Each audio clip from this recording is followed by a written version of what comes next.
People. Que pasa, sapa, say what they do. Now the first thing that is popping in the news is that we see that persons in the UK we are speaking about in London, they are protesting the deportation or the scheduled deportation of 50 Jamaicans that are supposed to be deported from London, UK back to Jamaica on the 11th of February 2020. So a lot of persons converged and they are protesting the government's hostile policy as it pertains to a lot of Caribbean nationals that are labeled as illegal when they should be legal based on the controversial Windrush report. So people, they are protesting the policy of the United Kingdom. We are speaking about Home Office. So basically these persons are asking the Home Office to halt the deportation of these 50 persons on the 11th of February. So people, take a listen, take a look to this video, and then I'll give my piece. No charter flight, that's what the people them chanting, you hear them? No charter flight. Locking down London. You see it? Right outside number 10 Darling Street. Right outside with it. You know? Let Boris Johnson know that he must come out and bed and too lie. You understand? These are the things. You see it? Total lockdown, my people. See that?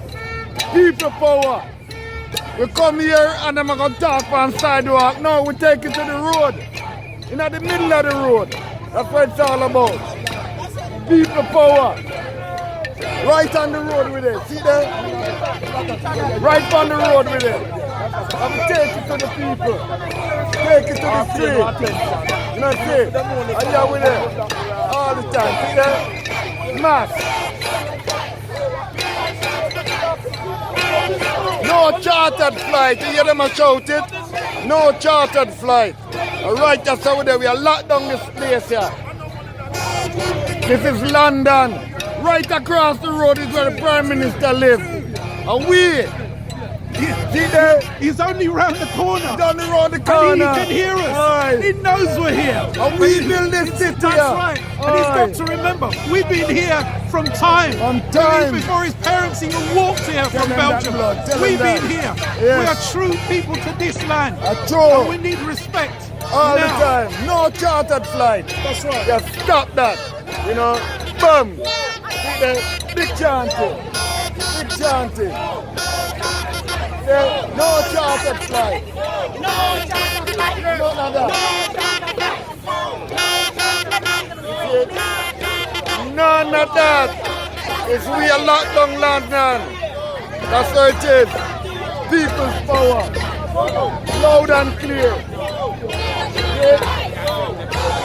All the time. Galaxy Radio, the only deep brainwashing station, and yes, so we're there. None but ourselves can heal our kind. So brother Aston, yes, so Aston and it, no chartered flight. Away, I do for we. More good all the time. Now people, don't get it twisted, don't get it misconstrued. The immigration policy in the UK clearly states that if you commit any sort of crime and you're convicted in excess of 12 months, you are supposed to be deported. However, there is also a flip side to the coin, because the truth and the facts that a lot of these persons have been living in the UK, London, Rete, Lele, Blue, Blah, Blank for decades. So therefore, there are more residents are citizens of UK than they are actually from Jamaica, because the truth and the fact is that most of these persons are living there since they were like 2 or 3 years old. So therefore we have to basically blame the government of Jamaica to be accepting persons that are supposed to be citizens or residents of that country. So my point is this: based on what the UK policy is claiming that they are criminal aliens, but the truth and the fact is that most persons that are deported from the UK America, Canada, these first world countries, they basically left Jamaica as some innocent youth. They went to these countries and then basically pick up them style. Whatever they learned in those countries and people. I am not justifying their action or their activity.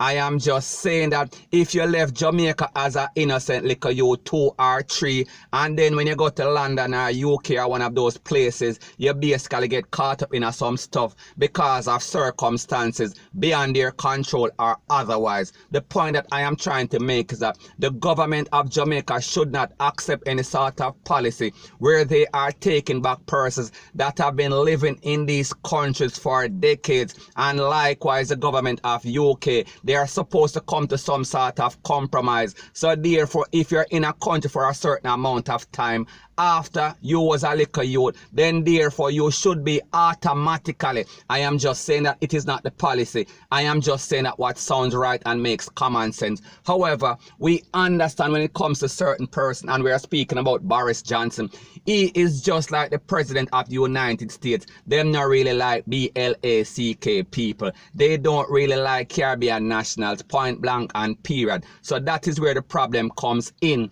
When you have persons that are making policy that are prejudiced, people, you don't stand a chance.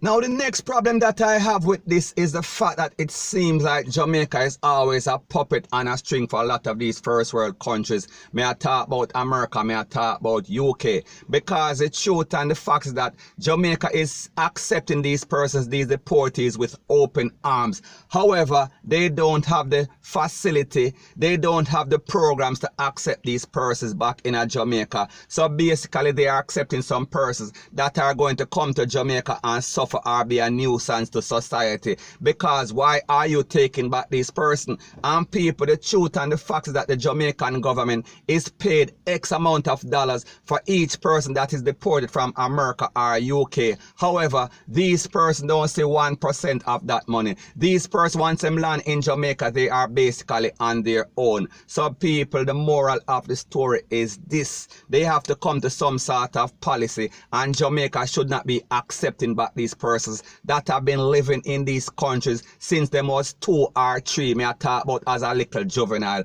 point blank and period. So anyways, people, that is my views on the whole thing as it pertains to that. And like me say, it is just my views and opinion. It is not the gospel. Your views and opinion can be respectfully different from mine, but let me know what you think in the comment section. Bless up.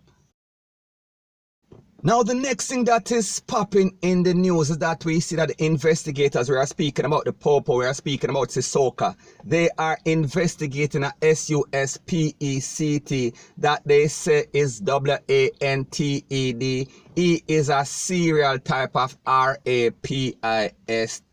Now, people, when you talk about that, we are speaking about the lowest forms. We are speaking about a very low life, point blank and period. Now, it was said that this man was ARRESTED in his home in Pembroke Hall.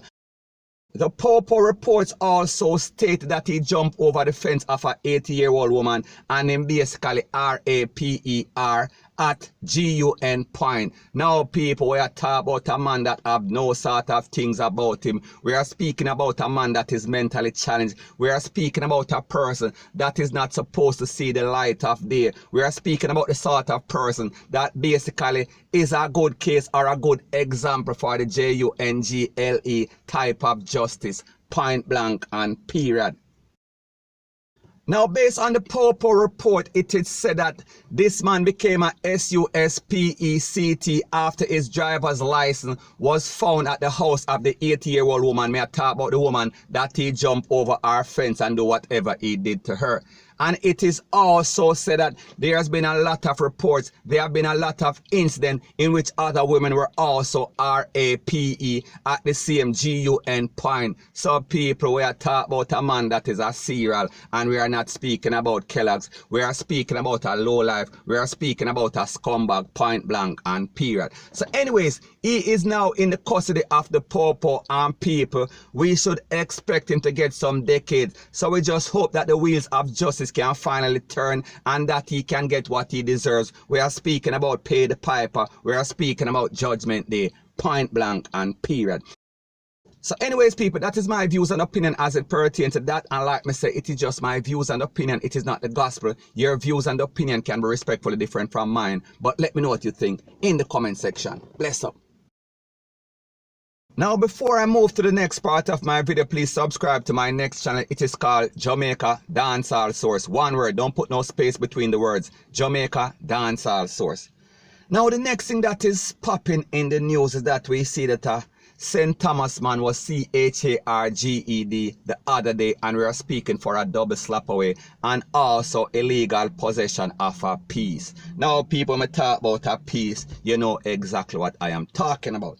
So anyways, this man, his name is Garfield Gregory. So based on the Popo reports, it is said that back in December of 2019, there was a little car, ACCIDENT.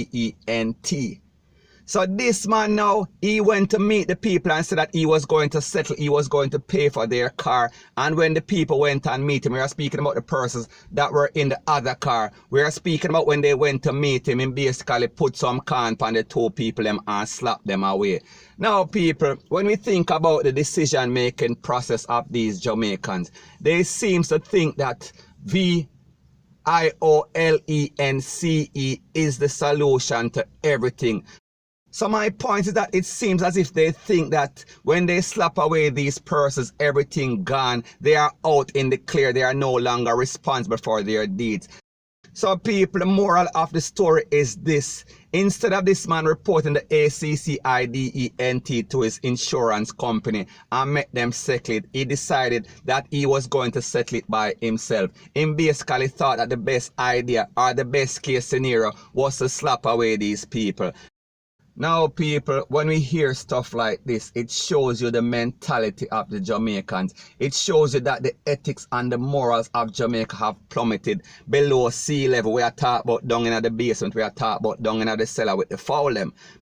Now, based on the court document and the Popo report, it is said that he went to court the other day and he applied for bail. And based on what his lawyer is saying, he was missing from the country because he went to do some business. He is claiming that he is a businessman. So after he heard, or after the Popo was looking for him for that incident, he basically take away himself. So the lawyer is now claiming that he went on a business mission and he came back and he realized that he was WANTED. Now, people, you understand that when you pay a lawyer, it is like paying a yes man. He is going to say whatever it is that he has to say to defend you, whether it makes sense or not. And in this case, it is obvious that it makes absolutely no sense. Point blank and period. So anyways, people, he is now in the custody of the Popo and he is charged for the double slap away of these two persons we are speaking about in St. Thomas. So anyways, people, that is my views on the whole thing as it pertains to that. And like me say, it is just my views and opinion. It is not the gospel. Your views and opinion can be respectfully different from mine. But let me know what you think in the comment section. Bless up.